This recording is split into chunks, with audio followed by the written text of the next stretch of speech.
Hi everyone. आज मैं easy back hand mehndi design लगा के आप लोगों को दिखाऊंगी। आई होप आप लोगों को वीडियो पसंद आएगी। तो चलिए वीडियो स्टार्ट करते हैं। आज मैं आपके साथ एक नया मेहंदी डिज़ाइन शेयर करने जा रही हूँ जो आपके हाथों को सजाने के लिए परफेक्ट है। ये है बैक हैंड मेहंदी डिज़ाइन जो आपके हाथों को एक अलग ही लुक देगा। बैक हैंड मेहंदी डिज़ाइन एक बहुत ही पॉपुलर और स्टाइलिश डिज़ाइन है जो आपके हाथों को सजाने के लिए परफेक्ट है। इस डिज़ाइन में मैं आपको दिखाऊंगी कि कैसे आप अपने हाथों पर मेहंदी लगा सकते हैं और एक सुंदर डिज़ाइन बना सकते हैं। तो मैं अब आप लोगों को स्टेप बाय स्टेप मेहंदी लगाना दिखा रही हूँ।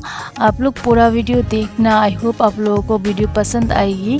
तो ऐसी सुंदर सुंदर मेहंदी डिज़ाइन देखने के लिए मेरे चैनल को सब्सक्राइब करके रखना और वीडियो को लाइक शेयर ज़रूर करना।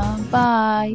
और हाँ, वीडियो देखने के बाद कमेंट ज़रूर करना मेहंदी डिज़ाइन कैसी लगी आप लोगों को। Thank you.